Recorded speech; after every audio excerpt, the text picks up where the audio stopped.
This gonna be a fight. Tyson, and you know it. You hit me, I'm gonna kill you. Quand Mike Tyson a enterré la carrière d'un chef de gang, découvrez comment Iron Mike a mis fin à la vie d'un chef de gang d'une manière que personne n'attendait. Une histoire choc, brutale et pleine de surprises. Ça vaut vraiment la peine d'être vu. Mike Tyson, fidèle à lui-même, montait sur le ring sans peignoir ni chaussettes. Il disait que cela lui donnait l'impression d'être un guerrier, un gladiateur prêt au combat. C'était la bataille pour la suprématie à New York. Aujourd'hui, je vais vous raconter comment Mike Tyson a affronté un vrai gangster. Pas dans la rue, mais sur le ring. Notre histoire commence en 1986, dans l'arène mythique du Madison Square Garden. Un jeune Mike Tyson, surnommé Iron Mike, affronte Mitch Green, un boxeur célèbre autant pour ses liens avec les gangs de New York que pour sa puissance sur le ring. Mais ce duel ne s'est pas arrêté là. Le vrai point culminant, une violente bagarre de rue à Harlem qui a tout changé. Résultat, Tyson avec une main fracturée, Green avec un œil fermé, le visage en sang et le nez cassé. Restez jusqu'à la fin de cette vidéo pour découvrir comment ce conflit a dégénéré en l'un des affrontements les plus fous de l'histoire de la boxe. Et surtout, abonnez-vous et cliquez sur « J'aime » si ce type d'histoire vous plaît. Retour dans les années 80. À cette époque, Tyson n'a que 19 ans, mais c'est déjà une machine de guerre. Il écrase tout sur son passage. En mars 1986, il affiche un record impressionnant. 19 combats, 19 victoires par KO, parfois avec moins de 2 semaines entre chaque match. 2 mois après avoir démoli Steve Zouski, Tyson monte sur le ring face à James Quick Tillis. Pour la première fois, il ne gagne pas par KO, mais par décision unanime après 10 rounds. Même sans KO, Tyson reste invaincu. Ce combat donne un peu d'espoir aux autres poids lourds. Le monstre est humain. Du moins, c'est ce qu'il pense. Tillis continues to give a good account of himself. It will be interesting to see how Mike reacts to this. Closing with a flurry. The bell is going to sound.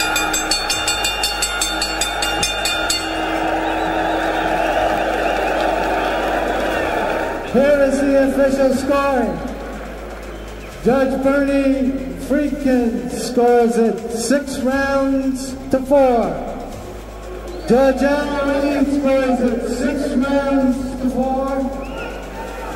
Judge Tony Moritz scores it 8 rounds to 2. And the winner by the end of this decision is still undefeated, Mike Tyson. Malgré les risques, les boxeurs font la queue pour l'affronter.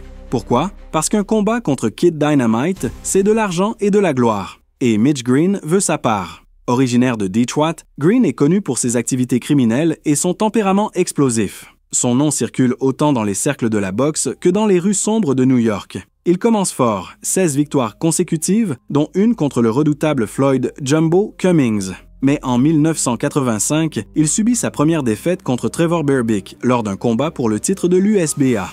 Il revient avec 2 victoires, puis accepte ce qui allait devenir le combat le plus symbolique de sa carrière, affronter Mike Tyson. Ce que peu de gens savent, c'est que Tyson et Green étaient déjà rivaux dans leur jeunesse. Tous deux venus de Brooklyn, ils faisaient partie de gangs ennemis. Leur rivalité est ancienne et ne cesse de grandir. Alors, quand Green voit l'opportunité de régler enfin ses comptes avec Tyson, il la saisit. Pour lui, ce combat est plus qu'un simple match. C'est une vengeance personnelle, un moyen de l'humilier publiquement, devant tout New York.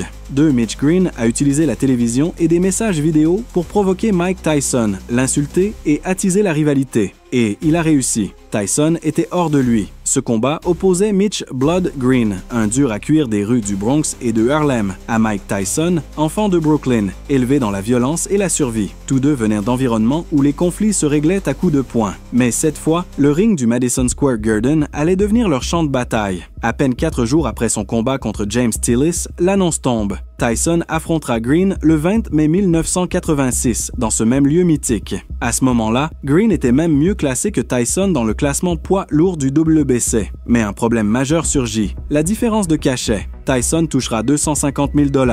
Green question marque, à peine 30 000. Furieux, Green menace d'annuler le combat à la dernière minute, exigeant une meilleure rémunération. C'est alors que Ross Greenberg, un haut responsable de HBO, lui souffle une vérité qui change tout. Tu joues ici ta chance pour un titre mondial. À ces mots, Green accepte. Comme toujours, Tyson monte sur le ring sans peignoir ni chaussettes. Il disait que cela le faisait se sentir comme un guerrier, prêt à tuer ou mourir. Le combat a lieu comme prévu, en mai 1986, sous les projecteurs du Madison Square Garden.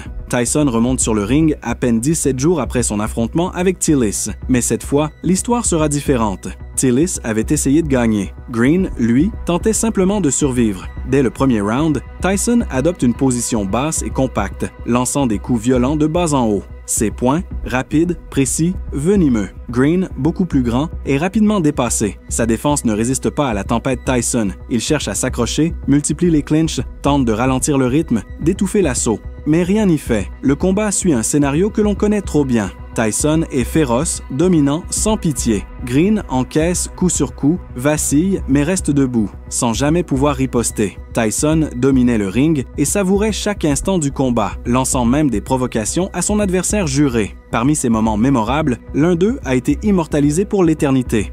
From the beautiful Madison Square Garden here in the Big Apple of New York City, as well as the Empire State of New York is busting out. We showed you here on HBO that between Larry Holmes and Michael Spinks. Round one, Mike Tyson right on top of Mitch Green. Just as explosive, going straight for Mitch Green.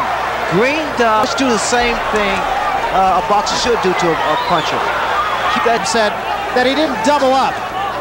He just was a little bit lazy, especially in the late. Green tente des coups désespérés, mais Tyson encaisse, avance et maintient le rythme. Il gère son énergie avec intelligence. Et là, un crochet du droit foudroyant. Il ne cherche pas à économiser ses forces, il veut finir fort. Il reste agressif jusqu'au bout. Malgré sa domination écrasante, Tyson ne parvient pas à mettre Green KO. Mais ce n'est pas faute d'avoir essayé. Fait surprenant. Pendant l'échange, Green réussit à faire sauter une dent en or de Tyson.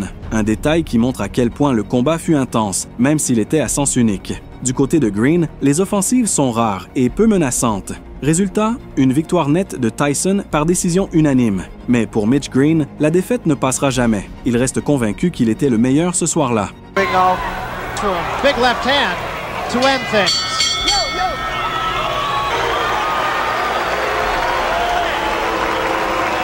Ten rounds for the second time in less than a month. Blood Green, perhaps not being quite as accommodating to Mike Tyson as Tyson and That was not cooperating. Dolan for the winner, for his 21st straight win. And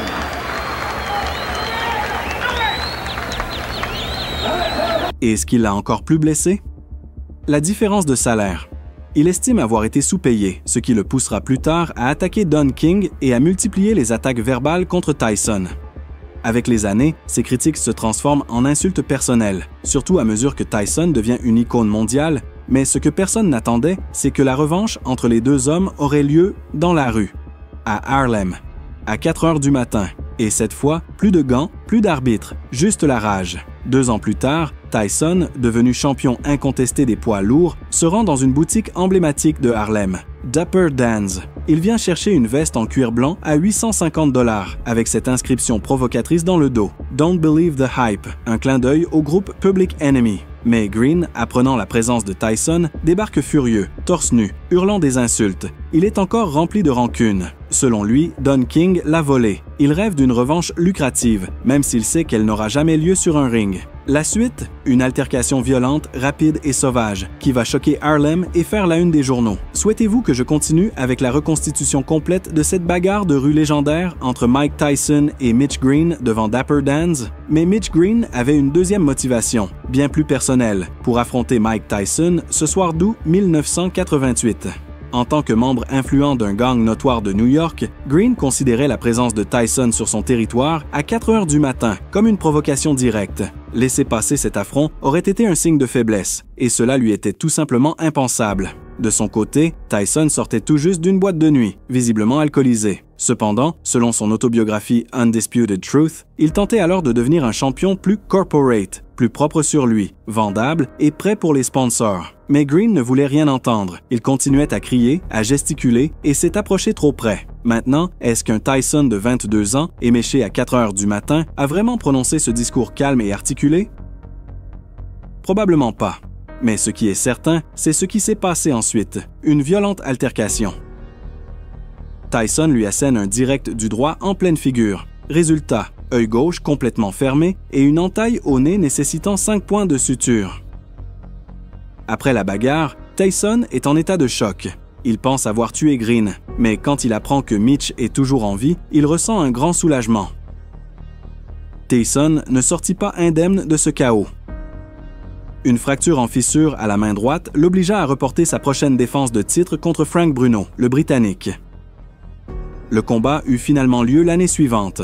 De son côté, Green chercha à se venger par la justice. En 1997, 9 ans après leur célèbre altercation devant la boutique Dapper Dan, il poursuivit Tyson en justice pour 25 millions de dollars. Cependant, le tribunal ne lui accorda qu'une somme dérisoire de 45 000 $, à peine suffisante pour couvrir ses frais de justice. Malgré cela, Green quitta le tribunal en clamant victoire. 35 ans plus tard, Tyson exprima ses regrets au sujet de cet incident lors de son podcast Hot Boxing.